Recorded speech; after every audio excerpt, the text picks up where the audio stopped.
আলাইকুম এভরিওয়ান। এই যে গরমে ঘেমে গেছি, এদিকে খড়ি খুব বেশি জ্বলছে, এই জন্য খুব ধোঁয়া হয় খড়ির, বেশি জোরে জলে পাতলা খড়ি তো।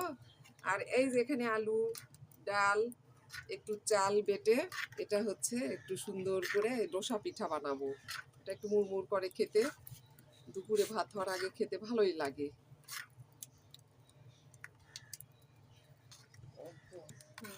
এই যে এভরিওয়ান, আসসালামু আলাইকুম। এই যে এই পিঠা, ডোসা পিঠা করব, খুবই সুন্দর হয় এটা। হাত দিয়ে একটু দিই, এটা কি চামচ লোহার দিয়ে। কয়রা? হ্যাঁ, এটা লোহার কয়রা, খুব ভালো হবে এটা, মচমচা হয়, কি সুন্দর। এটা আমরা দুপুরে ভাত খাওয়ার আগে, মানে রান্নার মধ্যে তখন একটু করি, এটা একটু খাওয়া হয় মুখরোচক। এই ডোসা পিঠা হয়ে গেল, এটা একটু কুড়মুড়া হবে। আলু দিয়েছি, লোহার কয়রা ভাজতেছি, খুবই ভালো লাগে, আপনারাও খেয়ে দেখবেন।